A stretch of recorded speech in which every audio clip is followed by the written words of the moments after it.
Shalom à tous, bien-aimés, que le Seigneur vous bénisse, que sa grâce soit avec vous. Je suis content de commencer le mois de septembre, un mois spécial, un mois tout particulier aussi pour moi. Et j'ai la joie de partager avec vous le pain quotidien. Ce mois-ci, nous parlerons donc du disciple, le vrai disciple, cette semaine qui est disciple de Jésus. Et en ce jour, nous allons méditer sur suivre le Seigneur. Luc chapitre 5, verset 11 qui dit, quand je remonte un peu, alors Jésus dit à Simon, ne crains point, désormais tu seras pêcheur d'hommes. Verset 11, et ayant ramené les barques à terre, il laissait tout et le suivit. Donc déjà, veuillez pardonner l'état de ma voix. J'ai la voix cassée, un peu enrhumée, mais le Seigneur fait grâce. Il est celui qui nous guérit. Que Dieu vous bénisse là où vous êtes. Partout où nous suivez, en Côte d'Ivoire, Abidjan, Yopougon, à Paris, Haïti, Afrique du Sud, partout là où vous êtes, que la paix de Dieu soit sur vous, dans vos maisons, que la grâce de Dieu repose sur vos familles, sur vos ministères, vos entreprises, au nom de Jésus-Christ de Nazareth. Je veux bénir votre mois de septembre, que la grâce de Dieu soit sur vous, que le Seigneur vous garde, préserve de tout mal et que sa main ne se retire jamais de vos vies. Soyez bénis, peuple de Rehoboth, vous tous qui nous suivez, que Dieu vous bénisse, que sa grâce soit sur vous. Alors, je vais vraiment nous exalter sur suivre Jésus. Suivre Jésus. En fait, dans le texte que nous venons de lire, nous comprenons déjà que pour pouvoir suivre le Seigneur, il faut d'abord être prêt à laisser tout, à tout laisser. Ils laissèrent tout et le suivirent. Là, il est question donc de Pierre, de André, qui étaient donc pêcheurs, qui avaient une activité et qui ont tout laissé pour suivre le Seigneur parce que désormais, ils allaient être pêcheurs d'hommes. Mais plus en profondeur, pour être un disciple de Jésus, il faut être prêt à laisser, c'est-à-dire à renoncer à notre propre vie, à notre propre euh, conception de la vie et être prêt à suivre le Seigneur. J'essaierai d'expliquer en quelques mots ce que cela voudrait signifier. Mais déjà, en parlant de disciple, le mot disciple vient d'un mot grec qui est mathétes. Mathétes, c'est ce qui est traduit donc, est traduit par disciple. Et mathétes, aussi, dans son prolongement, parle donc de mathématiques. Des mathématiques qui sont une science exacte. Ça veut dire qu'un disciple, un mathétes, c'est celui qui suit exactement les enseignements d'un maître dans le but de devenir comme son maître, mathétes. Donc, si nous sommes disciples de Jésus, cela veut dire que nous sommes caractérisés par les enseignements du Seigneur Jésus-Christ et par le désir de lui ressembler, par le désir d'être comme lui. Et ça, c'est vraiment le désir le plus béni qui puisse exister, suivre Jésus et lui ressembler. Nous, dans notre siècle présent, c'est très difficile de suivre Jésus parce qu'il y a beaucoup de distractions, il y a beaucoup de choses autour de nous qui nous empêchent de suivre vraiment et réellement le Seigneur. Trois choses qui représentent un obstacle à suivre vraiment le Seigneur. Numéro un, euh, souvent, nous n'arrivons pas à suivre le Seigneur parce que nous ne sommes pas prêts à renoncer à notre propre volonté. Vous savez, lorsqu'on parle de la propre volonté, ce n'est pas d'abord la vie de péché, non. Mais c'est le fait de dire au Seigneur que tu es le Seigneur, tu es le Maître, et c'est toi que je veux suivre. Et des gens peuvent vivre leur vie, ils ne sont pas méchants, ils font ce qui est bien, ce qui est juste à leurs yeux, mais ils font ce qu'eux-mêmes veulent. À suivre le Seigneur, c'est être prêt à renoncer à sa propre justice, à sa propre volonté.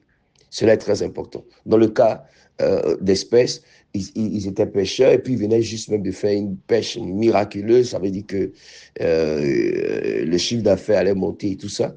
Mais ils ont tout laissé et ils ont suivi le Seigneur. Pourquoi? Parce que c'était la volonté de Dieu pour leur vie. Suivre le Seigneur, c'est être prêt à accomplir la volonté de Dieu pour notre propre vie.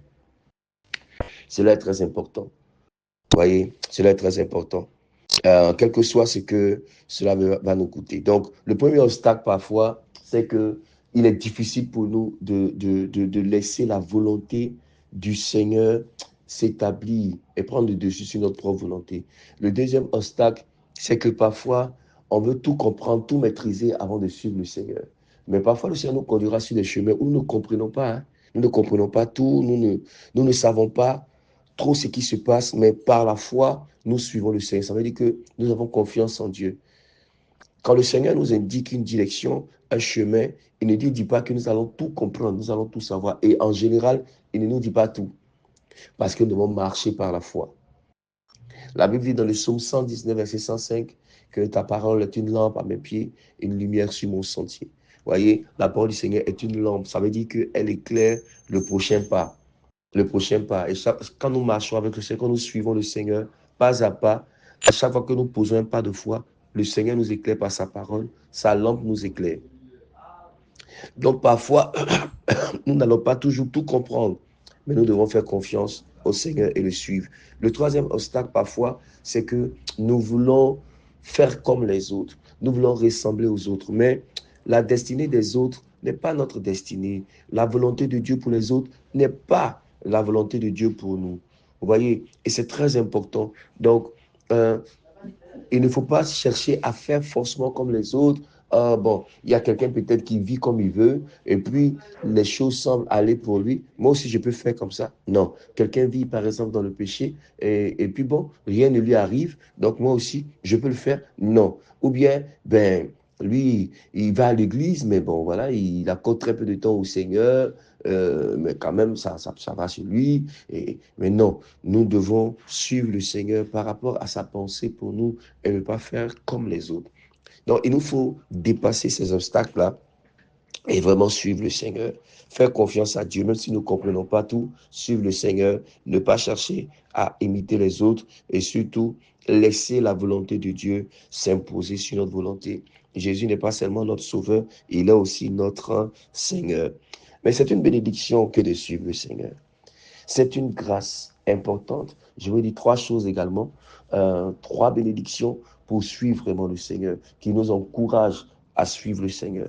Numéro un, lorsque nous suivons le Seigneur a dit, si quelqu'un me sert, qu'il me suive. Et si quelqu'un me sert, le Père l'honorera. Oh my God.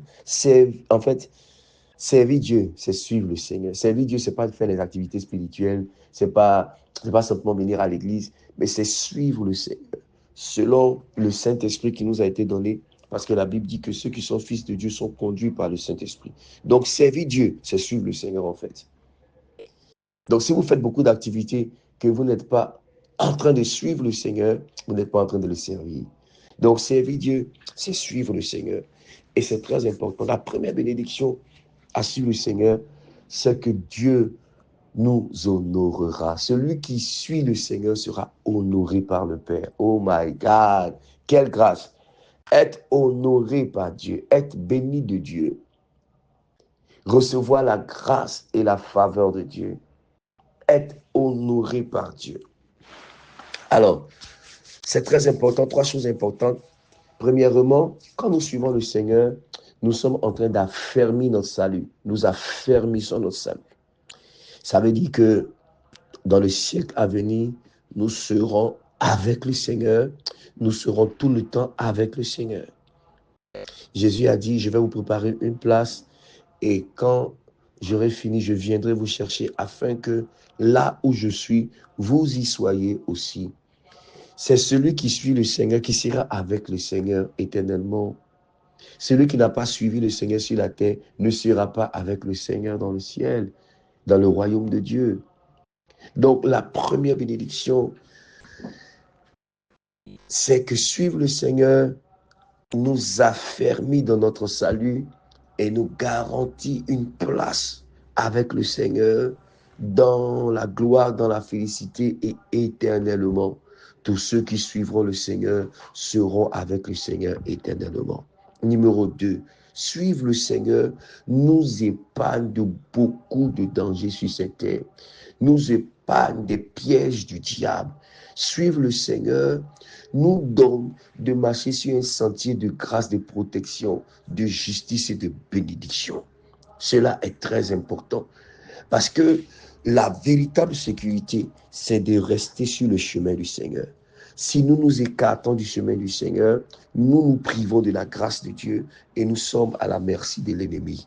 La Bible ne dit-elle pas que celui qui est né de Dieu se garde lui-même et le malin ne le touche pas. Lorsque nous suivons le Seigneur, le malin ne peut pas nous toucher. Ah, que cette grâce soit votre partage.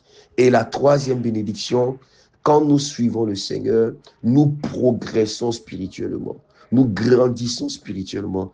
Et de disciples, nous deviendrons des maîtres. C'est celui qui a été disciple qui peut devenir maître demain.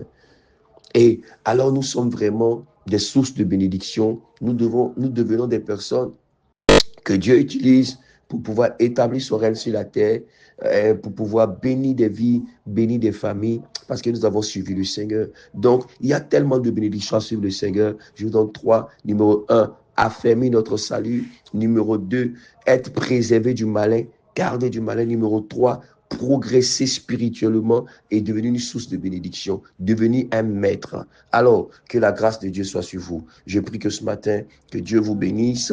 Excellente journée, excellent mois de septembre. Et puis, n'ayez pas peur. Suivez le Seigneur. C'est la plus grande et la meilleure des décisions pour votre destinée. Au nom de Jésus-Christ, votre serviteur, évêque Samuel Adé. Shalom. Que Dieu vous bénisse. Amen.